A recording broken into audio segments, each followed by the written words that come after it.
Good afternoon, everybody, and welcome to the GradCracker webinar featuring Centrica. So Centrica supplies energy and services to millions of customers through well-known brands such as British Gas. Its aim is to help people across the UK live sustainably, simply and affordably. But what have the graduates been up to since starting at Centrica, and what's in store for their future? Let's find out. So we have grads Pav, Robbie, Sherry and Chelsea, and we're also joined again by Gabriella, who featured in the last GradCracker webinar. And Gabriella is the Future Talent Manager. So welcome, Gabriella, and welcome, grads, to the webinar. So Gabriella, I'm going to start with you. Can you tell the audience a little bit more about Centrica and any exciting plans the company has for the future? Thanks, Carla and Jess. It's really nice to be here today. Thanks for inviting us. So thank you for the introduction. Yes, Centrica is not necessarily a household name, but we are in the top FTSE 250 and we are the largest energy organisation in the UK. So as you've mentioned, British Gas is one of our main brands. You know, we're aware that perhaps students are not directly customers of British Gas necessarily, not until perhaps you become a homeowner or certainly renting privately. But what we do is we provide gas and electricity to homes, and we also can come out and fix your boiler if it breaks down. But we also have other brands which are a bit more sort of technologically advanced. So, for example, Hive. So that business provides smart home technology, which allows our customers to manage their energy. But it's not just the residential field that we operate in. We also support businesses to accelerate their journeys to achieve the sort of net zero by delivering integrated energy solutions. So as you can imagine, energy is quite a hot topic at the moment, especially with COP, but also the whole road and the commitment to sustainability and renewables. And Centrica plays a really large part in all of that. And really our purpose is to help our customers reach net zero in a way that is fair and affordable. And I think that's one of the key topics as well. So at Centrica, the way we do this really is to ensure that all the energy we supply is green and comes from renewable sources. We support the government's agenda to move away from natural gas and transition to heat pumps and the hydrogen. And we're also very much involved in the rollout of electric vehicles. So we can provide the engineers to install electric charging points at people's homes and at work. So we have a target of 100,000 EV charging points to be installed every year by 2025. So that's a huge commitment and a potential for growth for us over the next few years. Oh, some really, really good potential there for the students and graduates to get involved in for their futures as well. And I know we're going to go into the quick fact round a little bit later on, and I think quite a few of the grads have got key facts about sustainability and your plans for the future. So let's do that now, actually. Let's go on and meet the grads. So can we just go through, first of all, what you studied and where you studied, and then we're going to come back around to the key facts round. And Pav, I'm going to start with you. So where did you study and what did you study at uni? I studied an economics degree at the University of Bath, where I did a year in industry working as a business intelligence analyst. Perfect, thanks, Pav. Chelsea? Yep, so I studied at the University of Lincoln, did a 4-year integrated masters in electrical engineering. Super. I'm dead excited about Chelsea's projects that she's been working on as well, so watch this space. Robbie, on to you, my love.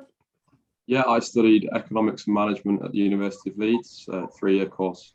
Yeah, I'm detecting the Yorkshire accent there. Sherry, last but not least. So I studied biochemistry at the University of Surrey, and then I went on to do my master's in genetics at the University of Cambridge.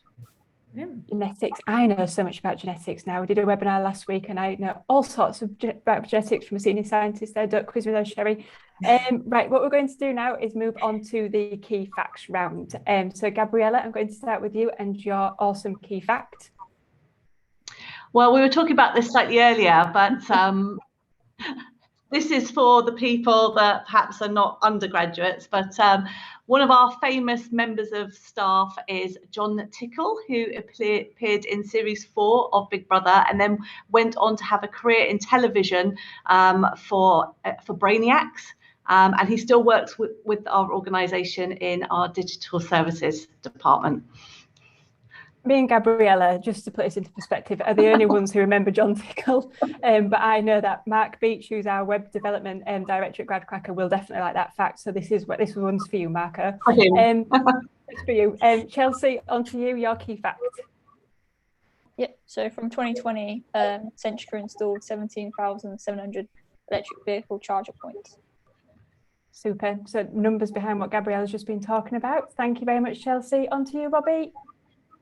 Yeah, my top fact is that earlier this year, Centrica completed the opening of British Army's first solar farm, made up of over 4,000 solar panels, which will help the Army's target of achieving net zero by 2050.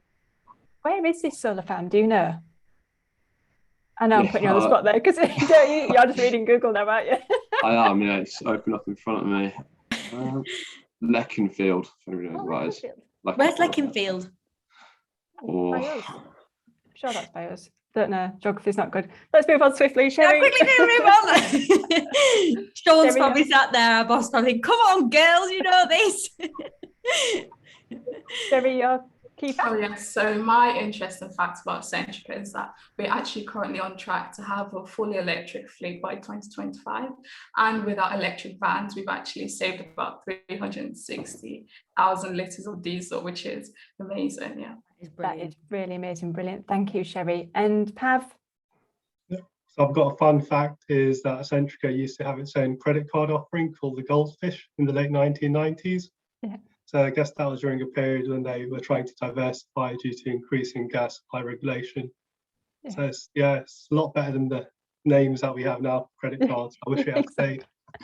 Exactly. Thanks, Pav. Maybe one day it'll come back. So Gabriella, I call Gabriella Gabs. So I'm trying to call you Gabriella, and all my brain is saying Gabs all the time. Gabriella, your proper name. We've found out about the students and what they're up to. So I know at the moment you have 9 opportunities on GradCracker, so graduate opportunities. They're not just 9 positions. So Centrica has got about 20 positions in total that they're recruiting for. Tell us a little bit more about those positions, Gabriella, and what's on offer, please. Yes, so we're currently open, as you mentioned, for our 2022 graduate programmes, and application can be made through GradCracker hub, your hub.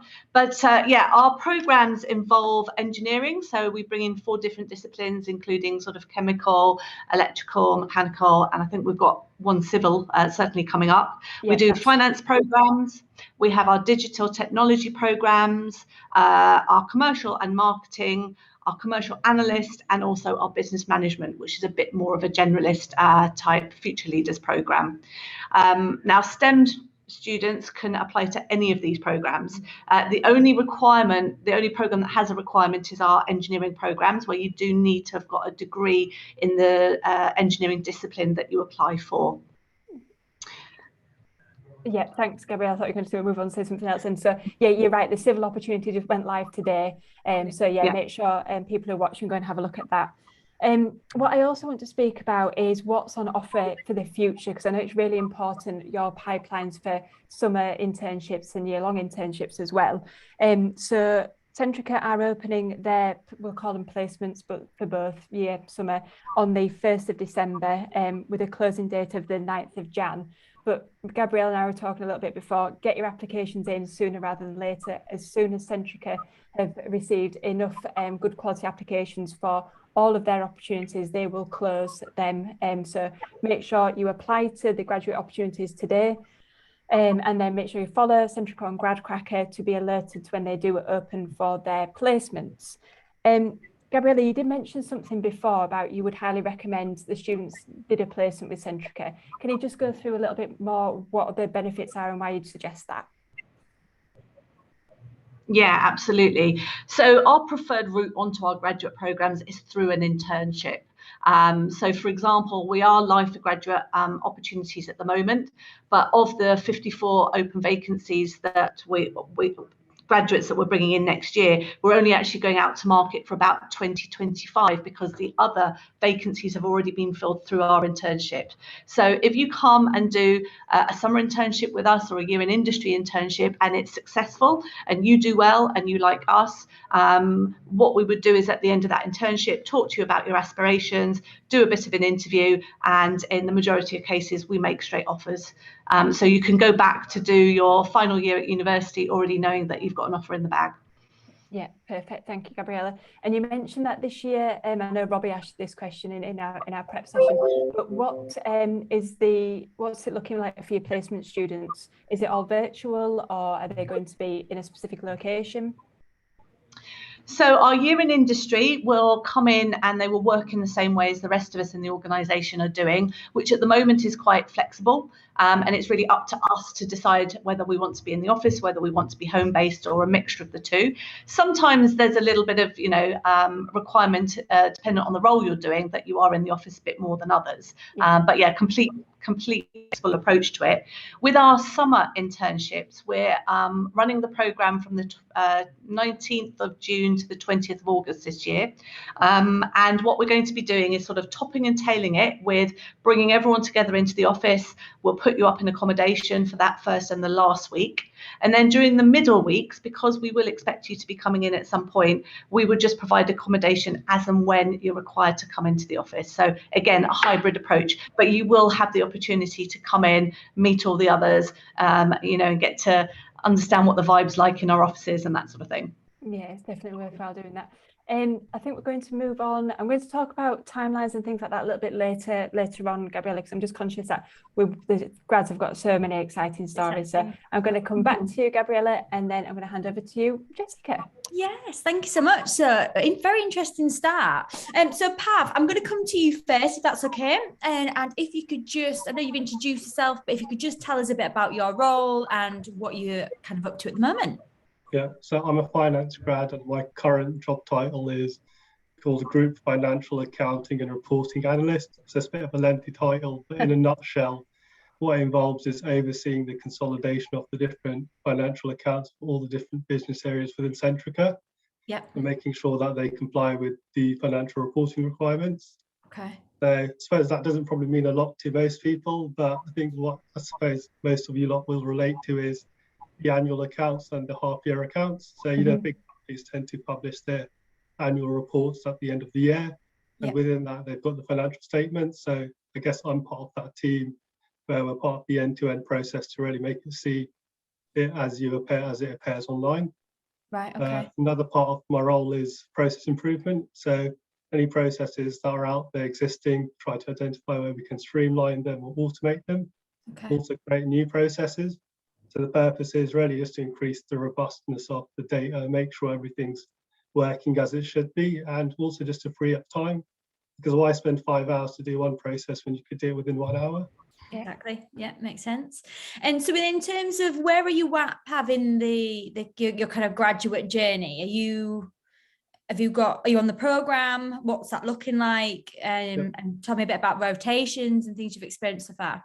So I'm currently in year 2 out of 3 in the grad program. So Centrica's finance grad scheme is 3 years.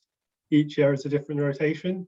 And it's quite varied for the rotation. So you can cover your typical accounting, so more for your debit credit side. I think the more interesting stuff where you get to talk to people and do more business stuff. And also a bit of specialist areas. So we have stuff like working in M&A or treasury and other stuff like that too. Okay. And then in terms of the rotations that you experienced last year, was there what was your kind of favourite rotation that year? Yeah, I suppose right now it's probably too early to tell, but I think last year's rotation was really fun. Because it's quite commercially focused. So I got to interact with the senior leadership team of the areas I looked after to kind of understand what their numbers meant. So not just saying your numbers are good or bad, kind of really making sure they understood what decisions they made and the impact it has on their financial performance. That was quite fun. A lot of responsibility as well. Interesting. Yeah. How many people are in your rotation, Pav? How many people in your group? So in my year there are 6, but it's been growing each year. So I think in the year below there's about 8 or 9 of them. Yeah.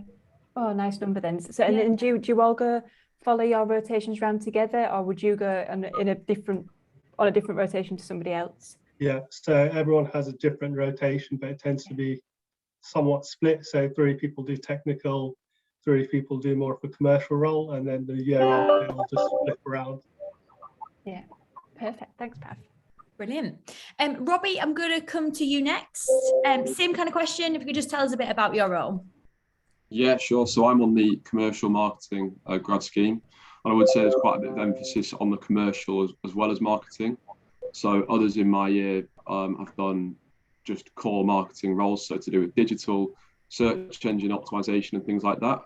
Personally, I've concentrated on more commercial roles, so around sales propositions and strategy and things like that, which has suited my background really well. Yeah. So I actually did the internship where I worked in the digital marketing team. To be fair, that was a couple of years ago.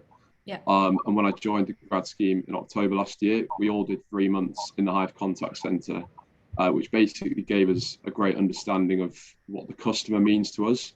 So we spent a lot of time answering customer queries, working on web chats, and just sort of getting to know really what the customers care about. Yeah. I then in January joined a team in British Gas called the Sales Capability Development Team, which is essentially a small task force of people from different wealth of experience across engineers, customer service, things like that. And basically what we did was help open up and optimize sales channels across the business. So it's quite a small team, and I was given quite a lot of independence and responsibility to take on projects and deliver them end to end, which was really sort of rewarding. And now I've been working in the Hive product team since September, which is really interesting. I'm quite a tech-minded person, so we're doing a lot of work in terms of iterative product updates, and I'm working around the current and next generation of EV chargers as well, which is obviously something that is going to have quite a big impact on the business and society as a whole. So it's great to be a part of that. Oh, brilliant. And what would you say the challenges are with that kind of part of your role, in terms of development and changing people's mindsets and adapting to this kind of new way of, the electric focus, people getting the electric cars, from the customer's point of view? Have you got any challenges there? What's everyone saying there? Yeah, absolutely. I think on a personal level, something that I'm quite passionate about is education. I think sometimes in a business, people are sort of working on projects for so long, and they just sometimes start to assume that customers have all the knowledge and have the same appetite for getting involved in this sort of stuff as we do. But I think there's still a lot of work to be done in just getting the fundamentals of the benefits of EVs and chargers and even just Hive as an ecosystem. I think we've got a lot of work to do in just explaining to customers, this is how we can make your lives more sustainable, more affordable. So I'm quite keen to get stuck into that. Yeah, it's something personally that really interests me, that whole, it's going to be a whole new almost infrastructure for everyone individually, isn't it? It's almost a complete new mindset and way of, going about, transport and things like that, and how that's going to work. And, people that live in, say, a terraced house with the car outside, how's that going to work? All this stuff. It's just, I think it's, a whole new way of life. And it's so exciting, Rob, that you're kind of part of that now. You're, pushing the future forward. So it's great. I'm going to come to you next, Sherry, my love. Same question, a bit about your role and what you've been up to. So my current role is as a commercial analyst at Centrica Business Solutions. So I sit within the commercial team, and my roles all vary. So some days I'm doing a little bit of market research to understand the costs of raw materials and how that's changed and how that's going to affect current deals that's currently live. And then also I review contracts to highlight any risks and how we can manage those risks. And then prior to that, I was actually at Local Heroes. I was a performance insight analyst, and that role was a little bit different because I was doing a lot more reporting, so more analysis in Excel. And that was quite good because I was explain what's happened over the last week, for example, the volumes of jobs that customers booked on our platform and how that's changed, or how our tradesperson engagements changed as well, and sort of adding a lot more context to that, because of course you can have the numbers and say, oh, the volumes of jobs increased or decreased weekly, but then it's why is it because we've sort of invested more money into our channels, and is that why we're seeing volumes of jobs increase? So that was quite interesting and quite a different role to what I'm doing now. Yeah, I bet. Can you imagine that? I can imagine the pandemic probably had a bit of an influence in that as well. You know, more people being at home, more pressure, people having heatings, electricity, and everything on. Was there an effect there? Did you see more jobs come through then? Yeah, so I know that at the start of the pandemic, I think a lot of people were a bit nervous about having people into their house, because of course we only did like quite a limited amount about the pandemic at the time. And so, but then over time we started to see the volumes of jobs increase, because people sort of like went about their day-to-day lives and they became more comfortable. And of course, most of our engineers follow the normal safety route, making sure they're using PPEs. And so that meant that of course people did become more comfortable. Yeah, it seems as though all the roles so far, and Chelsea, I will come to you, but your roles are quite client facing, really, isn't it? It's about the customer all the time, making sure, you know, can we do the best for them? What's going to be the most easiest process for them? Which is something which I suppose you don't always think about, but of course of course it is. Yeah. So Chelsea, going to come to you next. I know we want to touch a bit upon your experiences so far, and you've got quite a good story to tell. So yeah, same question. What have you been up to, and what's your role entail? Yeah, so I'm a graduate electrical engineer working for Centrica Storage, which is up in Hull.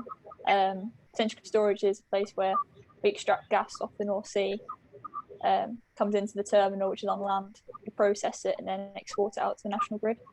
Okay. My role is with the Electrical Technical Authority, so it's more technical engineering side of things. So we look at the electrical system, we help with the maintenance programs, assist with projects in terms of sort of providing electrical support. And yeah, that's live by me, Chelsea. You live near me. Yeah, the office is in Hessel, which I believe is near you. I probably can see you over there if I didn't have my blinds shut. Are you there now then, Chelsea? Sorry. No, I'm working from home currently. Working from home. Sorry. Yeah, but we often have to do site visits, go to the terminal or go offshore. Sure. Just to look at the asset. So go on then. Let's go there. So just before this session, everyone, for the people that were thinking, what's going on? Chelsea mentioned that just before we went live on this session that you've been offshore recently, and just want to talk a bit about your experiences there, training, and what that was all like. Yeah, so to go offshore, you have to complete a BOSIT training, which is basically your basic offshore safety induction training, where you have to go through sort of different simulations of what offshore hazards could be like.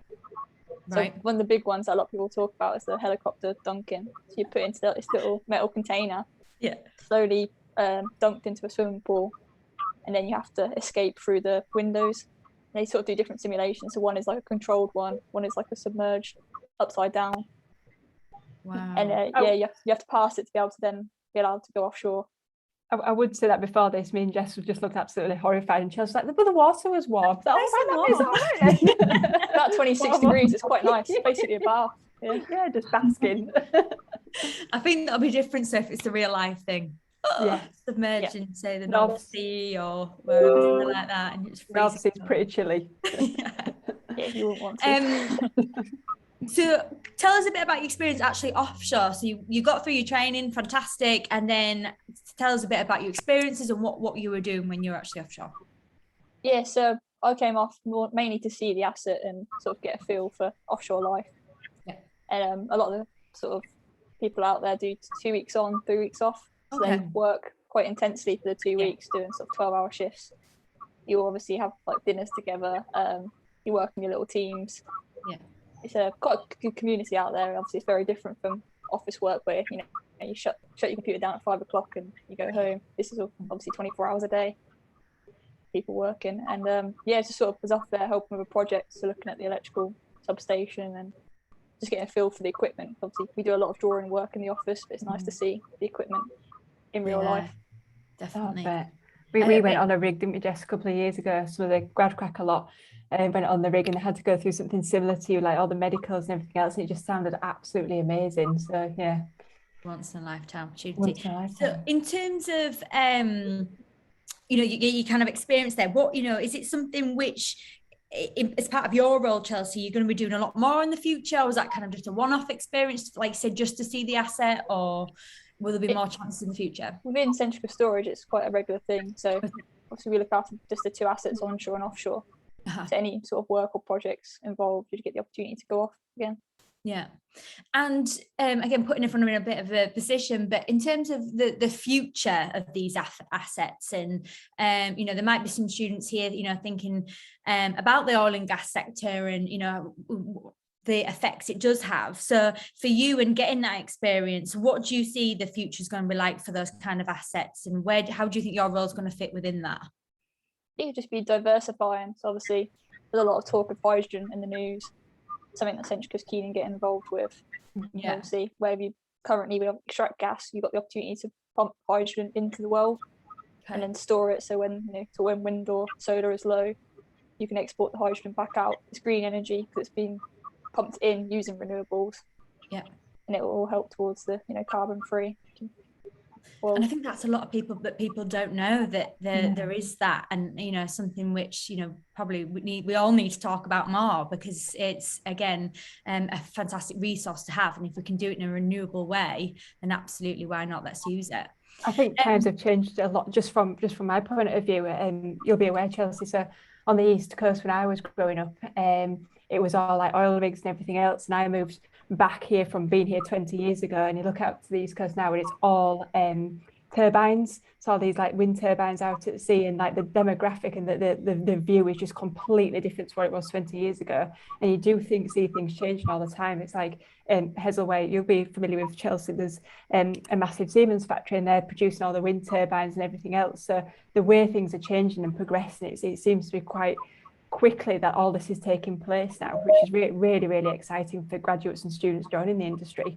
Exactly. And they made the point, like with Robbie, you know, you're kind of at the forefront of it now. You're making those changes, which is, you know, a really exciting place to be at. So I know we've kind of touched on projects and bits like that. But if Pav, I'm going to come back to you. I know you've mentioned some of the projects that you've worked on, but is there a particular favourite project that you've been involved with so far on the programme? Yeah, I think my favourite one was when I got to help set up recording the financial data for net zero activity. So this was within British Gas's social housing division. So thinking about heat sources and heat pumps and solar panels. So that was something that was really new, and I think it was quite an infancy stage within the area. Yeah. So that really involves kind of talking to the senior leaders and the operational level staff to understand what they're trying to achieve, what their steps are, and just to get a feel for the whole business. Yeah, that was really interesting because I got to kind of develop my project management skills, because there were several projects flying around every waking moment. And you also kind of got to be a part of something that's so new, and it was so new to everyone within that area. So steep learning curves were there, but it was really useful just to kind of be a part of something so current, as opposed to things that might be detached from like an office-based life. And I bet it was great for you, Pav, to be kind of exposed to those senior members of staff as well, and getting their experience, and you know, working with someone with that kind of knowledge.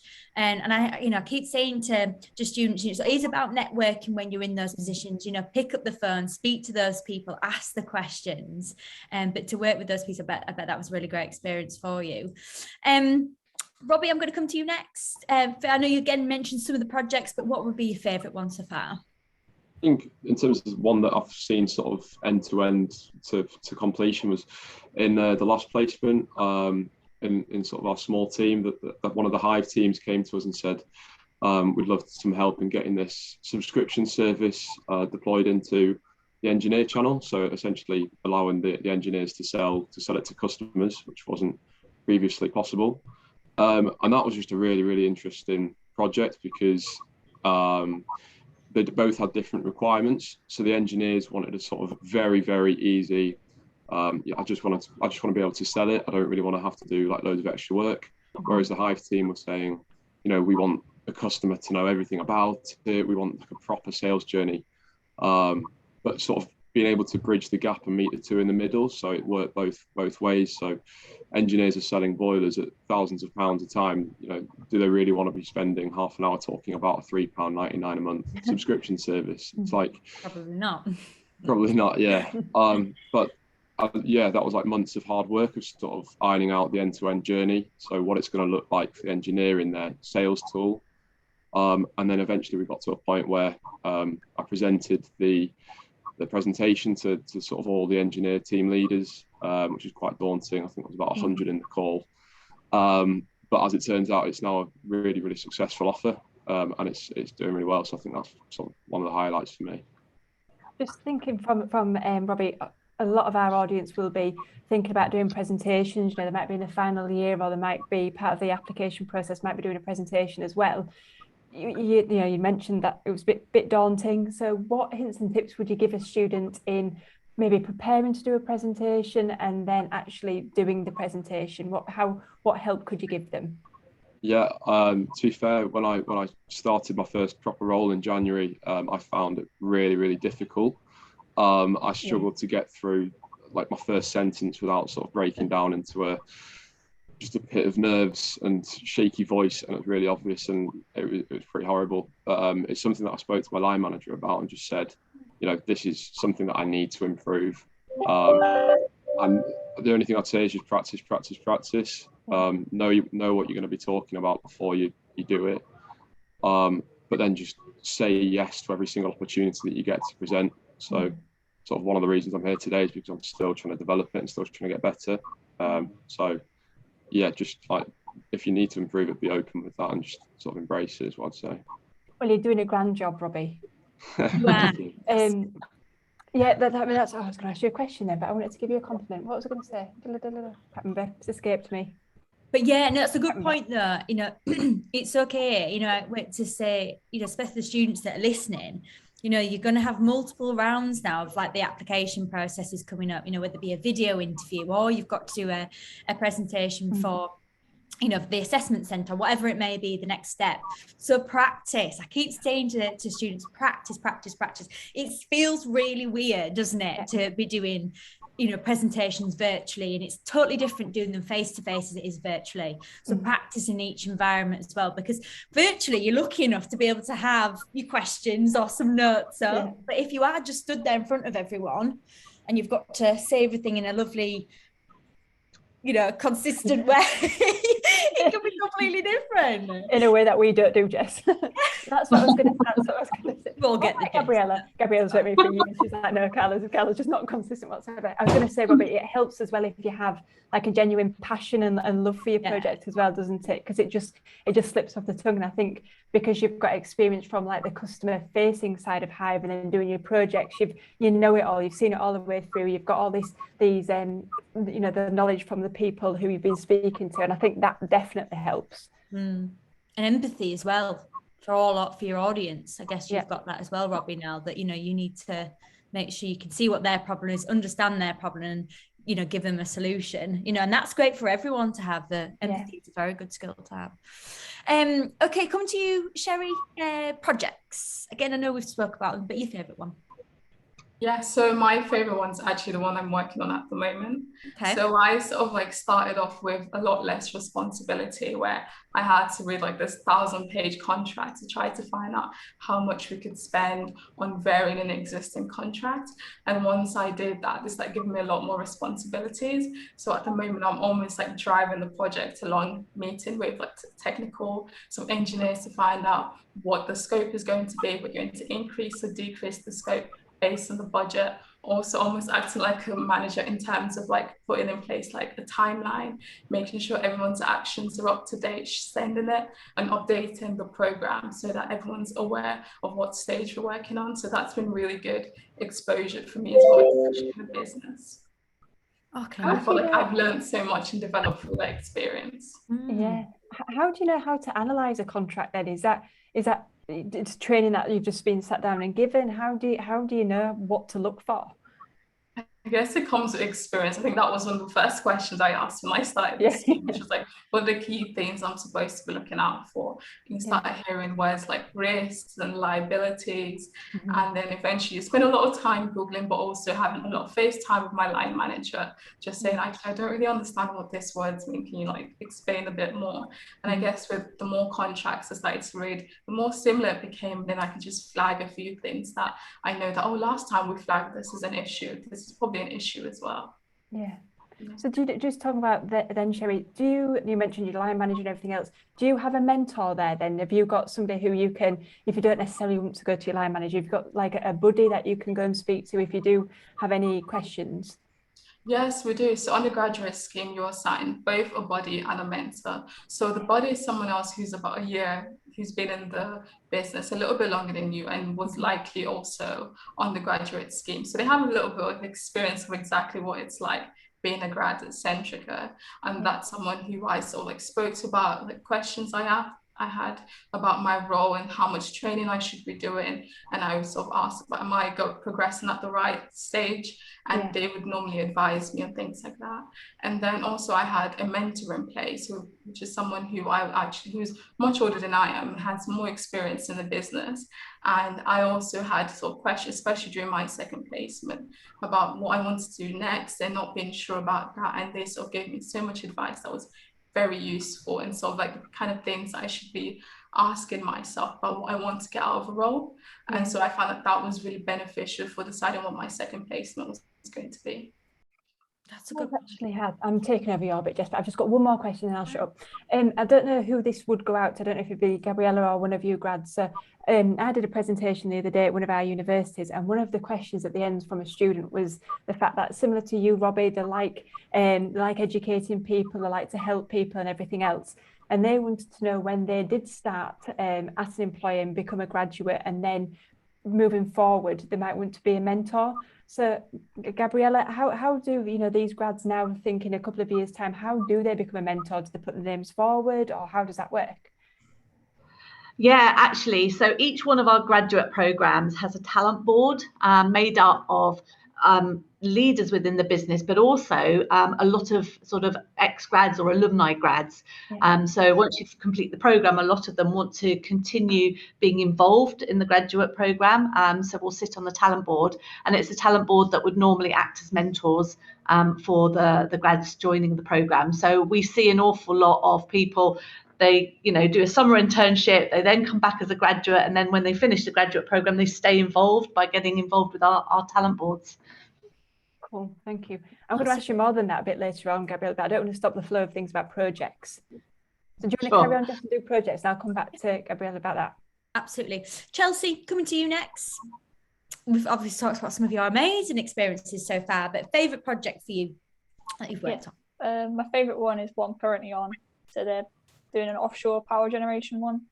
Okay. We're installing 3 generators offshore, and it's basically going to take over from the old gas turbines as new diesel generators. I've been helping assisting the projects team with that. So I've been offshore helping redesign some of the electrical stuff, and then in the substation. And then I think this week they've commissioned it and it's all working. So I'm quite happy that my work has been right and it's working. Turned out, turned out well. Well done.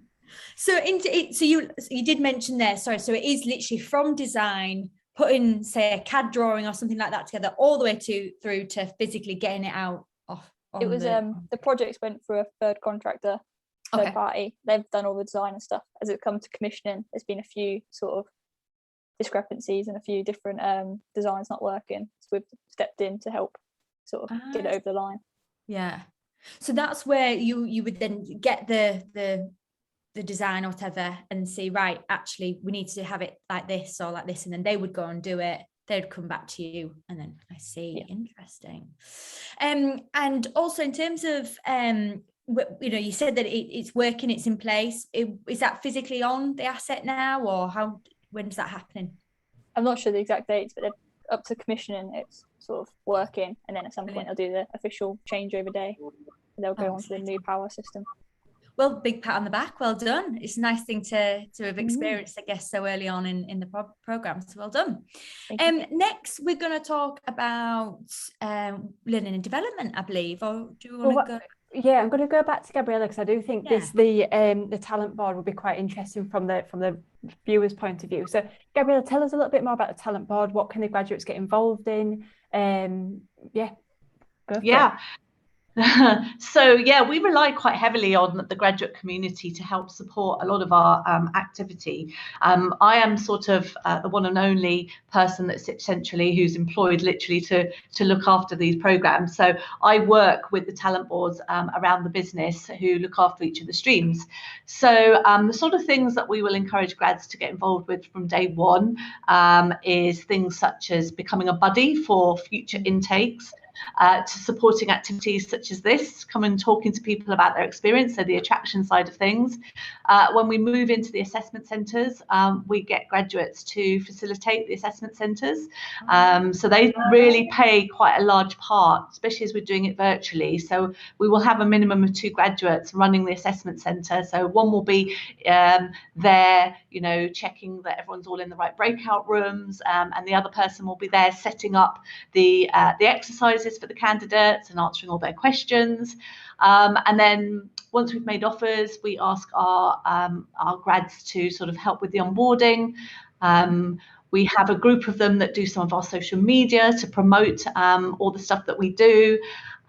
So all the way through, we even have cohorts where they sort of come together and decide on some stream specific development activity. So for example, one of the things we did with our engineering program last year was to get the accreditation from the engineering professional bodies, and that was quite a full-on process that we had to go through, and that was delivered by grads on program. So they had to work with our L&D department, they had to work with me, they had to work with the talent board, and we had to showcase and present and everything to the professional bodies, and then they got the accreditation. You know, other things that we get grads to do from day one is get involved in some of our charity challenges. We give everybody 2 days off volunteering. We have a lot of employee networks that are very active, and grads tend to play a very prominent role in some of those networks. So for example, the co-chair for our ethnicity network and the co-chair for our LGBTQ+ networks are both grads. They did that as they were grads on program. We have a group of grads that have set up a series of podcasts called Tea and Talks with, and they've gone round and they've interviewed a number of people across the business, right from the CEO, right, you know, down to other grads. We have another group of grads that are doing a series of podcasts called Empowered, which is all about the road to net zero. So I mean, you know, the list is endless, and if grads come up with a good idea of something they want to do, then we will empower them to go and do it. Oh, sounds absolutely fantastic. They've got all of those opportunities as well as doing the graduate programme. So yeah, Jess is right, and thank you very much for that, Gabriella. Jess is right. I'm going to now go on to training, learning and development, and about from your personal points of view. I know you've had quite different journeys throughout your time at Centrica so far, but what particular part of training did you do which you enjoyed the most, if that's okay? And Robbie, I'm going to come to you first. I'm glad you came to me first, because I've got a feeling other people might say the same. But yeah, a couple of weeks ago we did something called the Idg Followership Training, which is basically a face-to-face sort of all the grads in the year. So I think it was 33 in total, went down to a hotel in Reading with some like amazing sort of outdoor grounds and areas. And it was basically this sort of team of people with military backgrounds or whatever else, basically put on this basically leadership course. And yeah, it was just like a really empowering, rewarding 2 days where we sort of did loads of group activities and leadership workshops and things like that. And I think I actually found out quite a lot about myself. We were put like outside our comfort zone quite a bit and asked to do some fairly challenging tasks. So it was kind of like being in the Apprentice almost. I don't know. But yeah, it was like really fun group work and quite competitive at the same time, which is good. But Robbie, you didn't get you're fired at the end. No, nearly, but that's another story. Oh, that's off air, Robbie. I'll bring you back straight back after. Close the goss. No. So what? Gabriella's like, no. It's all right, I know. Oh, Gabriella, you need to share these secrets. So what did you find out about yourself, Robbie, that you think, oh, I'm going to take that away from the training and move forward with that part of it? Is there anything in particular? Yeah, so I think we did like sort of a group feedback session at the end where we all, gave comments about how each other are to work within a group. One of the things that a lot of people said about me is that, if we're doing a group task or something, I'll tend to just get on with it straight away without really talking to other people and sort of outlining a full strategy. I'd sometimes just sort of dive straight in and say, right, let's just get it done and sorted and out of the way, sometimes without considering, the long term or something like that, which I think was quite interesting, something that I'm definitely going to take away. I love that. That's a proper Yorkshire mentality. Let's just crack on with it. Let's just get on with it. Yeah. Think about the consequences afterwards. Thanks, Robbie. That's really insightful there. Thank you for opening up and telling us about that. Pav, I'm going to come on to you now. So, favouriteest part of training at Centrica so far? Yeah, so Robbie unfortunately stole the one I was going for as well. Bless you. So I guess I'll go with one where I think it's probably in the first few months of the grad scheme. It was called Communicating with Impact. Yeah. So there's 3 sessions, 2 hours long, learning how to talk to people effectively. So it's like probably me learning how to speak again and understanding how to actually talk to people. So we kind of covered off things about trying to understand your stakeholders. So when it comes to just talking about your messages, is what it means to them. So considering, okay, this is what I'm going to talk about because it's directly relevant to this person for this reason, that person for that reason, and understand how to really make sure you could drive accountability. So normally in presentations, you just kind of give your pitch and end the slideshow and call it a good day. But I was thinking about the step after that, which is how do you get people to be on board with your ideas and go, okay, we've talked about this and we'll all have our own role to play. Yeah. So it's quite useful just to really think about the presentational aspects, not just delivering the message, it's also about how you're going to make that into something tangible. Probably other things we kind of learned was about how to use body language, facial expressions, and also the pitch and tone of your voice. Yeah. All these really small things that I think most people wouldn't really think about, but I definitely didn't think about then too. But it's been really useful because sometimes you can kind of take a step back and go, maybe I'm a bit too nervous because I can tell that I'm just blitzing through my whole speech. And it's probably just absolutely useless to everyone else, but I think I'm doing a good job. I feel like you're going to be critiquing me and Jess, Pav, giving some hints and tips afterwards. Yeah, thank you very much, Pav. That's brilliant. Sherry, I hope we haven't used yours so far. Think of something new. Yeah, I think they've already mentioned the 2 I was going to say. I was going to say mine is actually business unit specific because when I started, I did get a lot of technical training in terms of like SQL, Python, but mine is actually one that I have with my commercial team at the moment. And it's been really, really good for my development because we had people from different parts of the business who come to speak for about 30 minutes or an hour about a specific thing. It might be about credit or about risk. And it's been really, really good because that's actual training that's actually been implemented in my day-to-day sort of like role at the moment. So I really enjoyed doing that. It's good that you get a mixture of like on the job training specific to your role and then this other training, presentation skills and everything else. Chelsea, I feel bad for you because you're the last one, but have you got anything else that you would to add? You don't have to if you haven't. Yeah, I've got another graduate one. At the start, we do an insights training, which is sort of finding out about your personalities, and they sort of colour code them. So you have like the cool blues, fiery reds, the sort of outgoing yellows, and the sort of like earthy greens, I believe. And depending on how you fill in this like personality quiz, you get sort of assigned a colour, and you have like your conscious and your unconscious, and the way you sort of present yourself based on sort of the colour charts. And you can find out quite a lot about how you present yourself, sort of why you present yourself that way, and sort of how you can adapt the way you are, especially when you're with someone else who might be the opposite to you on the spectrum. Yeah. Oh, I'd be asking everybody, so just what you're a red. Okay, so I'm going to be yellow. we can be somewhere in the middle. Thank you very much, Chelsea. Gabriella, have you got anything else that you want to add as part of the learning and development that the grads go through, or are you happy that we've covered all of that off? I mean, yeah, I mean, what I need to say is obviously these guys, it's been tough for them because most of the learning and development has been done virtually, but we are getting back to normal. So when we did induction about 3 weeks ago now, we had all of our new starters, 50 plus graduates, all come on site. We had a 2-day induction. We had our CEO come and talk to everyone. It was great to get people back into the office, and moving forward, we're looking to continue doing it like that. Yeah. Good stuff. Back to usual. Futures, if that's okay. Chelsea, I'm going to come to you first. We'll do a reverse. What is your future looking like, and give us an indication of, even maybe if you can think long term, where do you think you'd go after the graduate programme?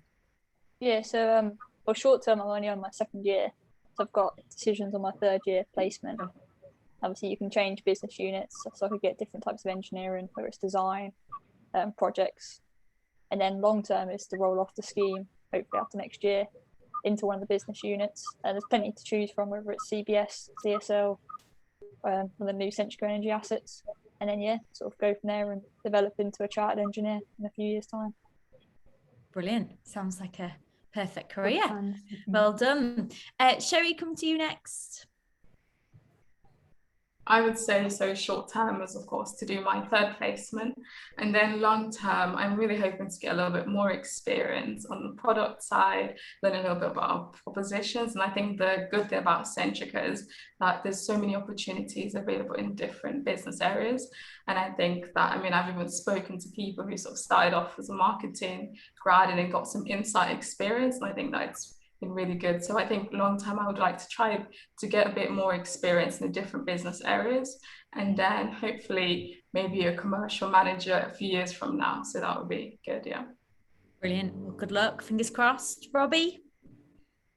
Yeah, similar to what others have said, I think in short term, I've got another round of roles to sort of apply to and choose from. So I think in the last round, there was around 15 different roles in all different areas of the business, offered to eight grads in my cohort. So a load of choice, and I don't know where I'm going to end up until I see the roles really. And then long term after the grad scheme, again, it depends which sort of roles I enjoy. I'm really enjoying being in the Hive team at the moment, so I'm thinking about doing that. But getting involved in all the buddy and mentor things as we've spoken about. I do like sort of being able to support younger people and people coming through the grad scheme and internship. So I need to move out at some point as well.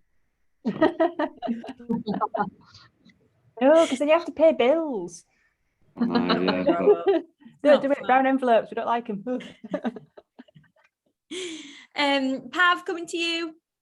Yeah, I suppose generally the same feeling as well, which is roll off the grad scheme and see where it ends up. But I'd say I'm probably becoming more uncertain about my future as I progress with the grad scheme. I think that's a good thing. Whereas I suppose when I started, I could probably pinpoint each year, this is what I want to do, how I'm going to get there. Yeah. But as we get to take on different roles and responsibilities, you start to think, being quite narrow-minded, because it turns out I actually like doing something that I've just started to do now, which I never thought about doing before. Yeah. I feel like that's quite a good thing in terms of really broadening your horizons. I reckon in a nutshell, it would be me finishing my accountancy exams in the next 2 years to become a chartered accountant, and then try and develop my data analytics skills, because I'm a big fan of digital disruption in the workplace, and I don't like accounting too much to do 100% of my life. And then probably roll off into like a commercially focused finance role, so I can talk to people and solve problems. I think that's the things I like to do. Brilliant. Do you know, and that's the absolute beauty for me of doing a graduate program, because this 2-3 year window where you start and where you end up could be, you know, completely polar opposites. And how exciting is that you could literally end up doing something which you never even realize you would enjoy, or, you know, have a career in that you might never have considered. So yeah, I think that's a perfect idea for the future. You don't know where it's going to take you. It's exciting. So on from one perfect subject to another, key benefits of working at Centrica. So that was a good lead on, wasn't it? So what I want to do now is just go around you all. Gabrielle, I'm going to, I don't think I've asked you this but I'm going to start with you as a key benefit. And then if we could just have one benefit from you each about what you would say is a key thing about working for Centrica. Gabriella, on to you. I would say that our completely flexible approach to working is a benefit.